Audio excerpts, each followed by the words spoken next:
కూర్చోండి.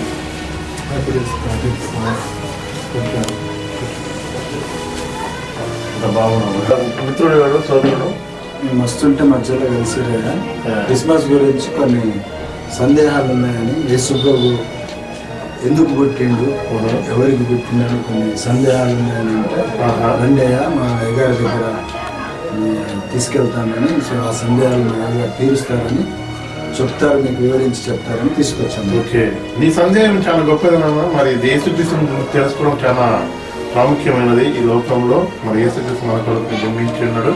కొద్దిగా ఉండండి, టీ తాగుతూ మనం మాట్లాడుకుందాం.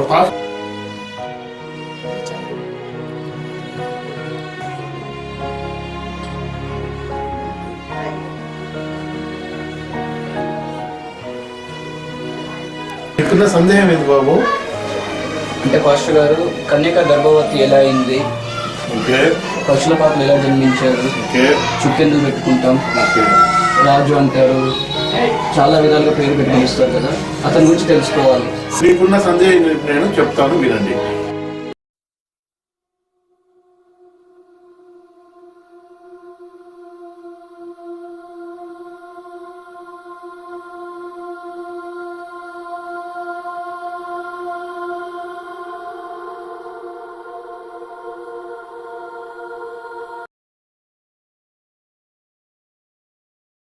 దయాప్రాప్తురాల నీకు శుభము, ప్రభువు నీకు తోడై ఉండును గాక.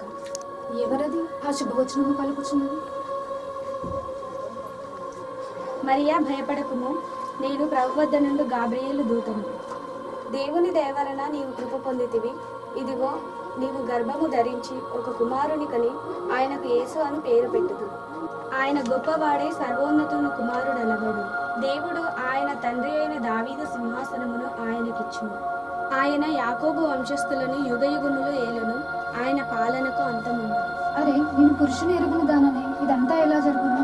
నీవు పరిశుద్ధాత్మ వలన గర్భము ధరించుదువు, సర్వశక్తుని శక్తి నిన్ను కమ్ముకొనును గనుక పుట్టబోవు శిశువు పరిశుద్ధుడే దేవుని కుమారుడు అనబడును. దేవుడు చెప్పిన ఏ మాటయు నిరర్ధకం కానేరదు. దేవుడు నిన్ను దీవించును గాక. ఇదిగో ప్రభు దాసురాలను, నీ మాట చొప్పున నాకు జరుగును గాక.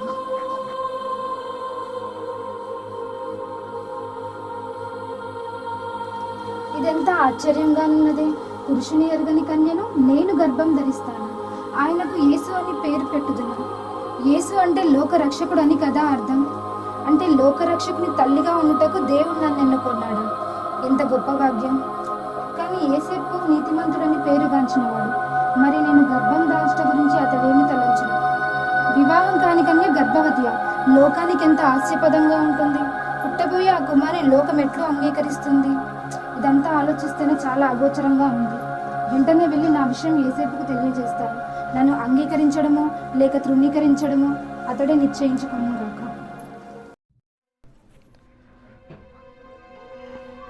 నేను వివాహమాటానికి ఉద్దేశించి ప్రదానం చేసుకున్న కన్య మరియా గర్భవతియా? ఎంతో చక్కనిదని, సౌందర్యం కన్నా గుణవతి అని, భక్తి గలదని పేరు సంపాదించుకున్నదే. స్త్రీ గురించి మహారాజైన సొలొమోన్ చెప్పింది నిజం. పైకి బాగా అందరినీ నమ్మించి నేడు నన్ను ఇంత మోసం చేస్తుందా? ఆమెను 10 మంది పెద్ద మనుషుల్లో పెట్టి నాకు చేసిన ఈ ద్రోహానికి అవమానపరుస్తా. లేదు లేదు,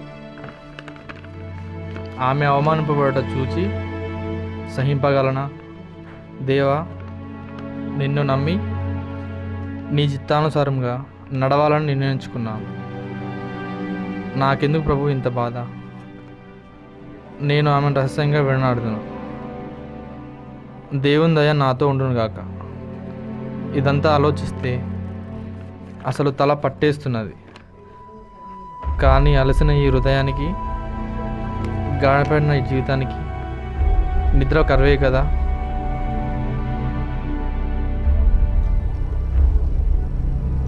దావీదు కుమారుడైన యోసేపు, ఎవరది? నీ భార్య అయిన మరియను చేర్చుకొనుటకు భయపడకు. ఆమె గర్భము ధరించి ఉన్నది, అది పరిశుద్ధాత్మ వలన కలిగినది. ఆమె ఒక కుమారుని కనును. తన ప్రజలను వారి పాపముల నుండి ఆయనే రక్షించును. కాబట్టి ఆయనకు యేసు అను పేరు పెట్టుదువు.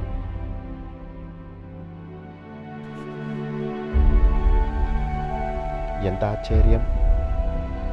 నిజంగా మరియా ఎంత ఉత్తమరాలు! ఇన్ని యుగాల లోకం ఎంతో ఆశ్చర్యంతో ఎదురు చూస్తున్నా ఆ లోకరక్షకునికి తల్లిగా దేవుని దృష్టిలో దయ పొందినది. తెల్లవారుగానే లేచి మరియ దగ్గరికి వెళ్ళి దూత ప్రత్యక్షతను, దేవుని సందేశం గురించి చెప్తాను.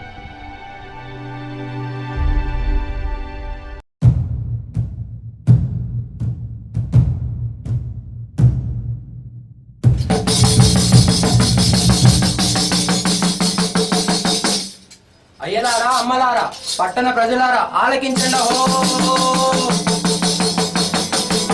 మహారాజా శ్రీ సీజర్ చక్రవర్తి మీ యొక్క జనాభా లెక్కలు రాయట కొరకు మీ సొంత గ్రామాలకు వెళ్ళవలసిందిగా ఆజ్ఞాపించుచున్నారా?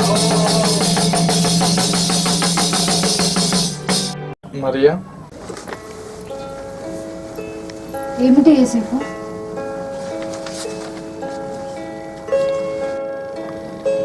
జనాభా లెక్కల్లో పేరు నమోదు చేసుకోమని రోమన్ చక్రవర్తి గారి యొక్క ఆజ్ఞాట. మరి మనం తప్పక బెత్లెహేం వెళ్ళాల్సి ఉంటుంది. లేదమ్మా, అయ్యో, నేను ఇప్పుడు నిండు చూడాలని కదా, నేను ఎలా రాగలను? తప్పదు మరియా. జనాభా లెక్కల్లో పేరు నమోదు చేసుకోకపోతే చచ్చిన వాళ్ళతో సమానం. లోకం అన్నది గుర్తించదు. అయ్యో దేవా, ఏమిటి తండ్రి నాకు ఈ పరీక్ష? సరే, తప్పదు కదా, వెళ్ళవలసింది. ఆ తండ్రి మన ప్రయాణంలో తోడుండి మార్గం సరళపరిచి మనల్ని నడిపించును గాక. సరే పద యేసేపు, ఇంకా బయలుదేరదు.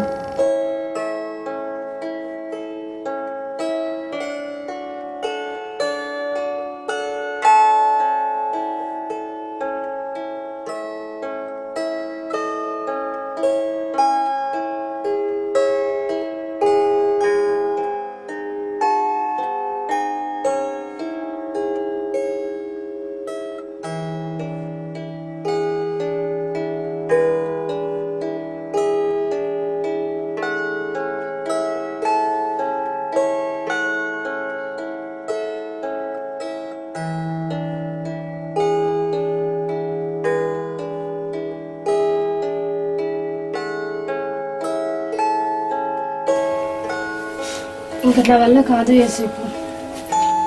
అయ్యో కొంచెం ఓపిక పట్టు మరియా. బెత్లెహేము సమీపానికి వచ్చాం, అక్కడ మనకు స్థలం దొరకచ్చు.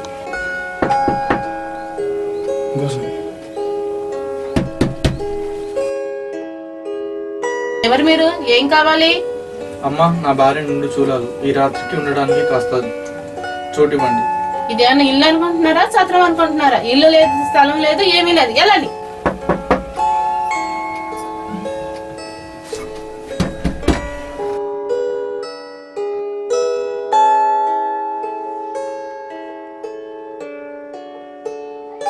ఎవరు మీరు? ఏం కావాలి? అమ్మ, నా భార్య నిండు చూడాలి, ఈ రాత్రికి ఉండడానికి కాస్త చోటివ్వండి. ఓహో, నిండు చూడాలి. చూసారుగా మా సత్రం అంతా నిండిపోయింది, స్థలం లేదు. మీకు కావాలంటే మా పశువుల పక్కన కొద్దిగా స్థలం ఉంది, అక్కడ మీరు ఉండవచ్చు. అలాగే.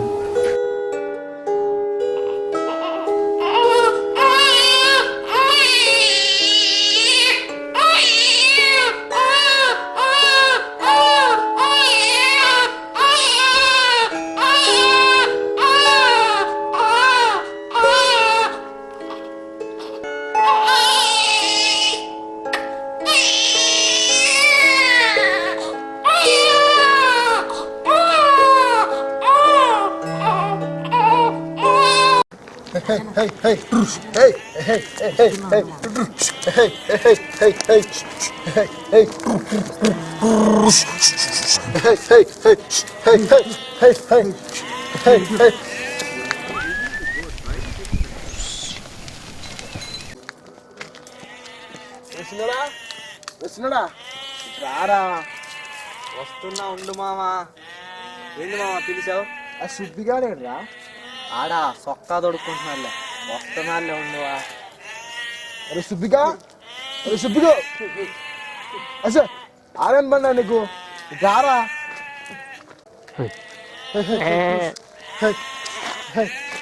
అరే సుబ్బిగా, అరే సుబ్బిగా, అసలు ఆడేం పడినా నీకు? రారా. వస్తున్నాను రా. యాంటి కిరణ్ గొర్రెలు అరుస్తావు? అరే అట్టంటే వీడు మరేందిరా, ఏంది పిలిచావు? అసలు పోరా, నీకు చెప్పాలండి. ఆడు పోలే, పో పోయి చూసుకోపో. పోతున్నాలే, మళ్ళీ ఈయన గొర్రెలు అరుస్తున్నావు? అరే మళ్ళీ అదే మాట అంటావు. ఈ పని అయిపోయాను, నీ సంగతి తెలుసా.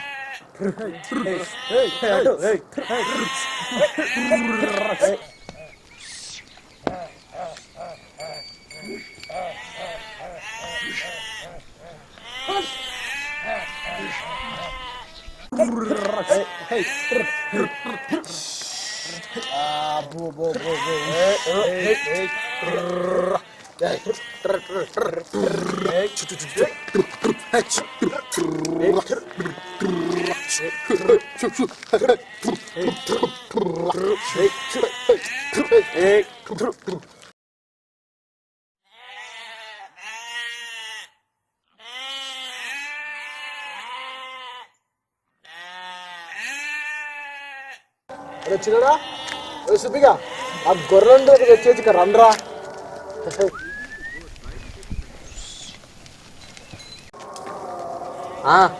ఏంది మామా పిలిచావు? ఏంద్రా మారిగా, ఏంది పిలిచావు? అరే మన చలిగింది రోజు, కొంచెం విషయం చలిమంటేసుకుందాం రా. చిన్నడా నువ్వు పోయి కట్టం లేపోరా. అలాగే మామా, వెళ్తున్నాం.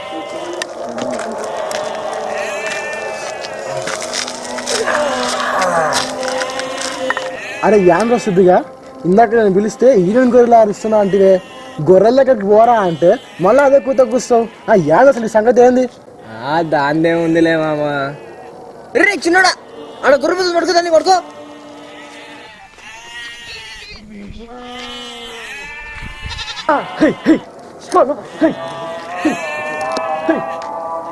సార్ మాటిందా అది పట్టుకొని తగ్గారా కానీ.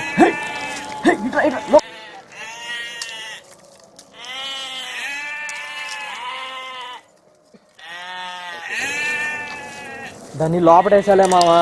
ఆ కత్తిటి కట్టెట్టికిరా, దాన్ని తగ్గోయమంటివి కదా. బో ఇవి కూడా బాగా ముద్రిపోయాడు. ఆడ మామా, నేను ఇంకా చిన్నోడ్నేగా. చాలు అని కూర్చోరా.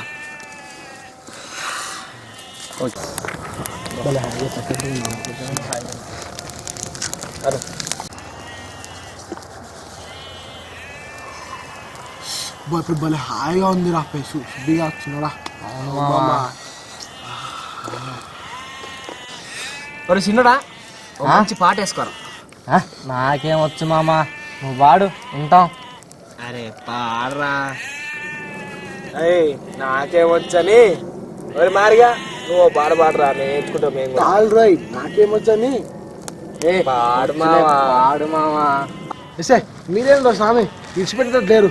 సరే కానీ నేను పాడతానని.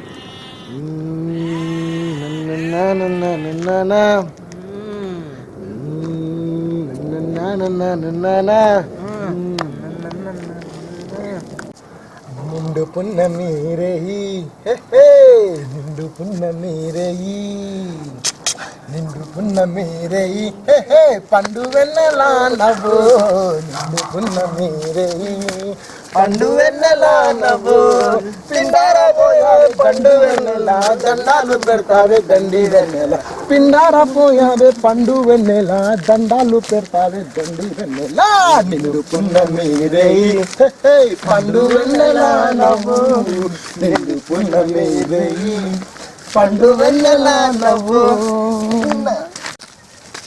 నిండు పున్న మీరేయి పండు వెన్నెలా నవ్వు నిండు పున్న మీరేయి తోడేలు తొంగి చూసా తోడేలు తొంగి చూసా మసిగాన రాకుందే తోడేలు తొంగి చూసా మసిగాన రాకుందే ఈరే ఈ జంగాడ ఈ నిద్ను చేస్తుంటే సంగకాడ ముసద్దాన్ని సకలమే గుర్తాయే.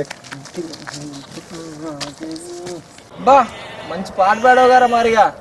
అవును, రాదు రాదంటుందే మంచి వాడిండు పాట. అమ్మ ఇంకా చాలా అలసిపోయా, కూర్చుందాం రా. సరే మామ.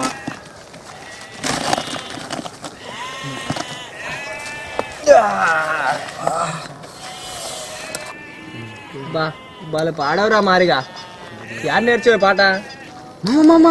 ఏంద్రా అక్కడ ఉన్నట్టు చూడు, మన వైపు వస్తుంది.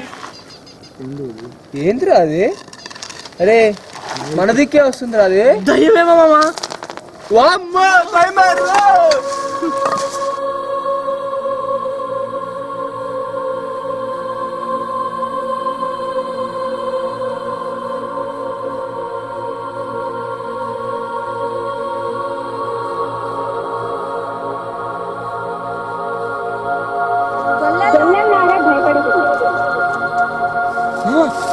అది మాట్లాడే దయ్యంలో ఉంది మామ.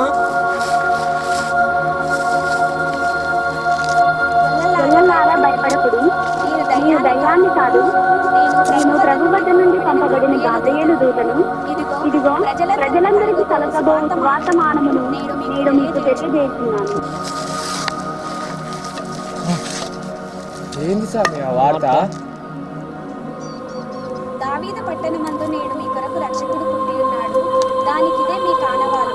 ఒక శిశువు పొత్తుగుడ్డలతో చుట్టబడి పశువుల పాకలో పరుండి ఉండుట మీరు చూచెదరు. సర్వోన్నతమైన స్థలములలో దేవునికి మహిమయు ఆయనకిష్టులైన మనుషులకు భూమి మీద సమాధానము కలుగును.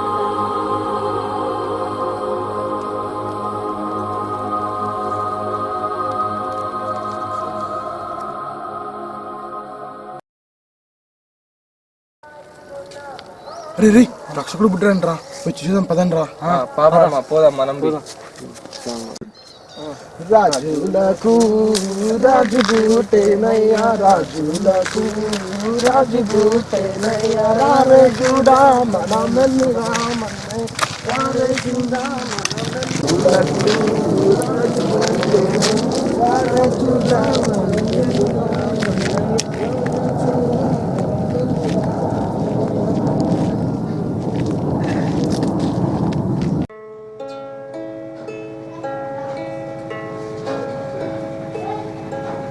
అరే ఈ తార ఇంత అందంగా ఉందే,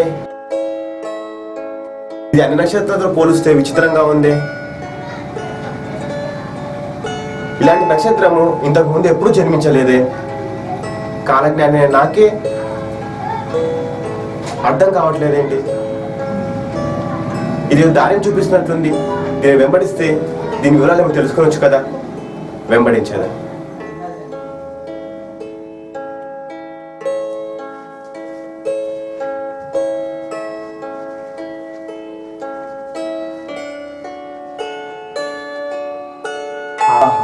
ఏమి తార ఇంత అందంగా ఉన్నది? ఖగోళ జ్ఞానం నాకే అర్థం కావట్లేదు. దీన్ని అనుసరించి దీని పుట్టుకలు తెలుసుకునేదా?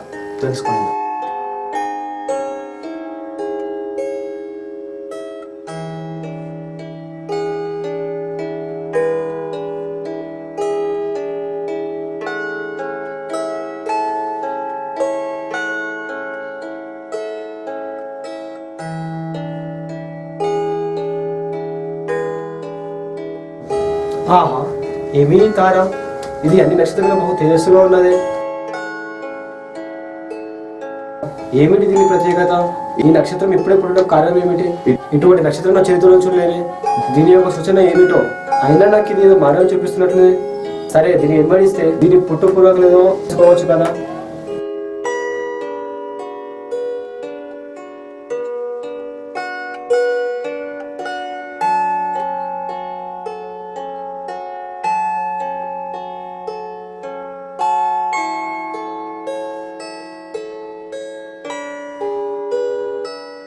మిత్రమా, మీరు ఆ నక్షత్రాన్ని పరిశీలిస్తూ వస్తున్నారా?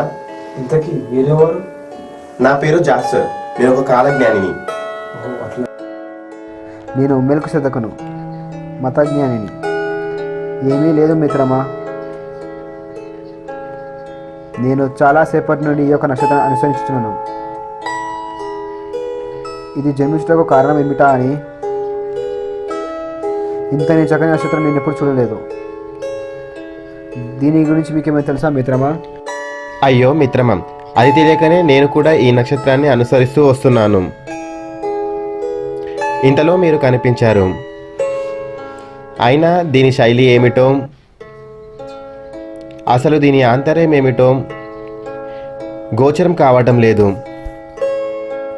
అరే, వీరును ఆ నక్షత్రం వెంబడిస్తున్నారేమో. మిత్రమా, నన్ను మీలో చేర్చుకుని. ఎవరు మీరు? నా పేరు బెల్తాషారు. నేను ఖగోళ జ్ఞాని.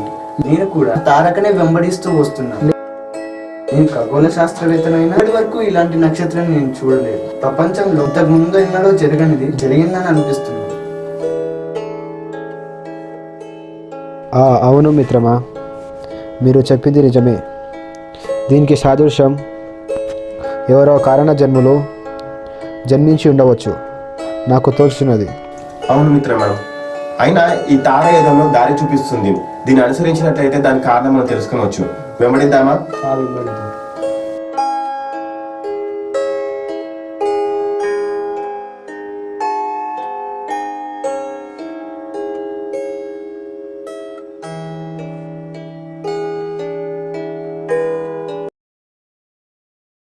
జయము జయము మహారాజులకి, జయము జయము మహారాజులకి. ప్రణామములు మహారాజా. ప్రణామములు. ఆశీర్వదించండి మంత్రివర్య. మంత్రివర్య, మన సామ్రాజ్య పరిస్థితులు ఏమిటి? మహారాజా, మన పరిపాలనలో ఎటువంటి లోటు లేకుండా బాగానే ఉందని సమాచారం అందుతున్నాను. ఏదైనా లోటు ఉన్న ఎడల ఎప్పటికప్పుడు మీకు తెలియపరచదు. అది సరే, మన సేన పరిస్థితి ఏమిటి? మన సైన్యంలో కూడా ఎటువంటి లోటు లేదు మహారాజా. ఈ హేరోదు మహారాజుపై యుద్ధంకు ప్రపంచంలో ఏ ఒక్కడు ముందుకు రాకూడదు. ఒకవేళ వస్తే వాడు వాని రాజ్యంలోనే అంతం కావాల్సిందే. అయినా యూదుల రాజు సింహానికి ప్రతీక. మనపై దండెత్తే దమ్ము ధైర్యం ఎవరికుంది మహారాజా? బలా మంత్రివర్య, హేరోదు రాజును చూసి ప్రతి ఒక్కరు గజ గజ వనకాల్సినదే. జయం జయం మహారాజులకు. ఏమిటి? ఎవరో తూర్పు దేశం జ్ఞానులు అంటే తమ దక్షిణకు వచ్చినారు మహాప్రభు. జ్ఞానుల? మంత్రివర్య, జ్ఞానులకు మనతో పని ఏమిటి? బహుశా వారి ప్రతిభను ప్రదర్శించి మేము ఎప్పుడు పొందడానికి వచ్చి ఉండవచ్చు మహాప్రభు. ప్రవేశపెట్టు. చిత్త మహాప్రభు.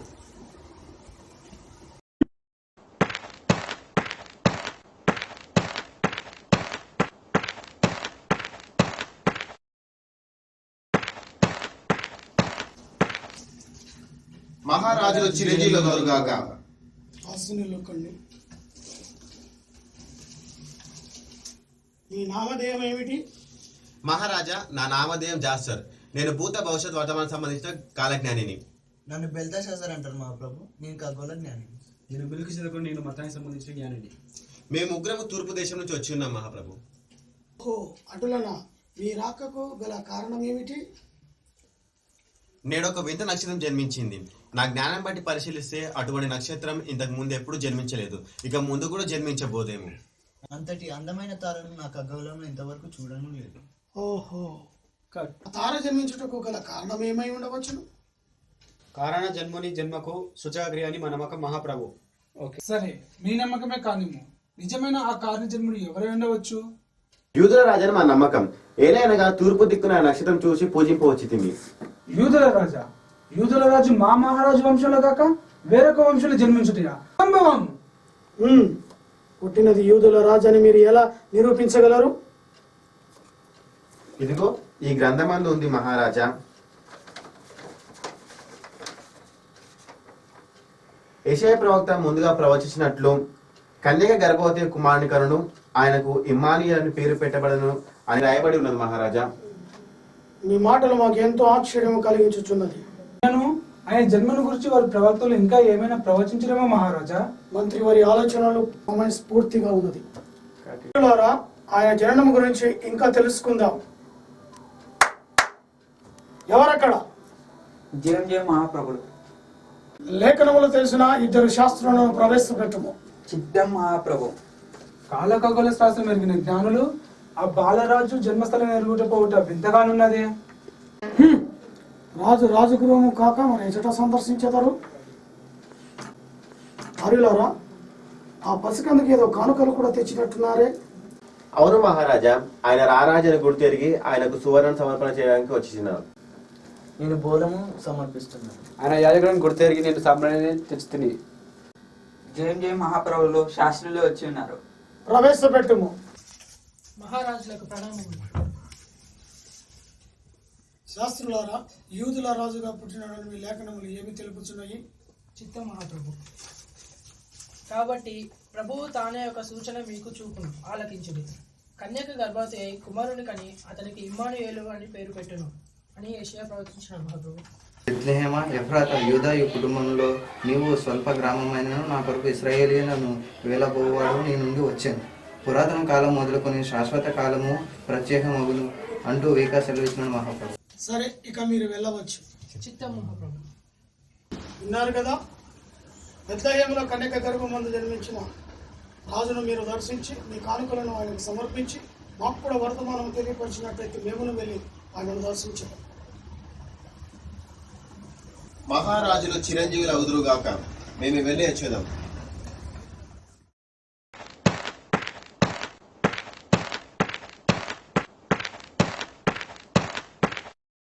మహామంత్రి, విన్నావా? ఏమిటి? నేనుండగా నా వంశమున కాకుండా వేరొక వంశమున యూదుల రాజుగా పుట్టుట ఇది అసంభవం. ఖడ్గదారులను అర్పింతు కరుణలేక ప్రాణములు తీతు 2 ఏళ్ల బాలకులను అప్పుడు ఏ మగును బాలయసురాజు చూతురు హెరోదు శక్తి సోచమనరా. యూదుల రాజట తూర్పున తార ఉదయించారట. తూర్పు దేశపు జ్ఞానులట ఆ పసికందుకై ఎత్తించిరట. ఈ మూర్ఖులను తిరిగి రానిమ్ము. బంగారము సామ్రాణి బోలం. ఓహో, ఏమి కానుకలు!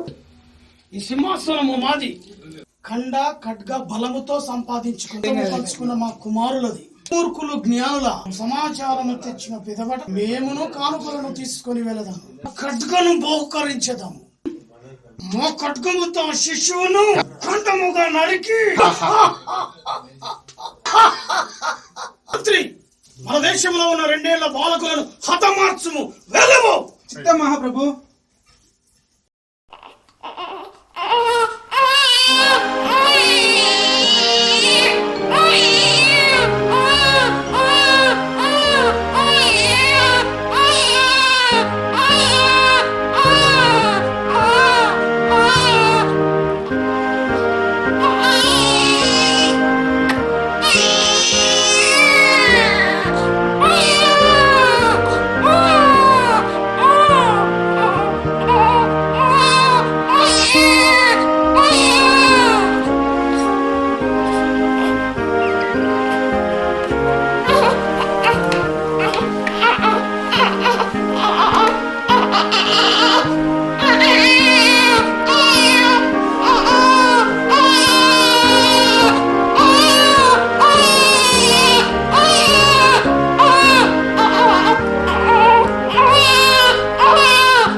రారాజని కూడా తిరిగి ఆయనకి బంగారం సమర్పిస్తున్నారు. బోలను సమర్పిస్తుంది. ఆయన యాజకులను గుర్తెరిగి సామ్రాజ్యం తెస్తుంది.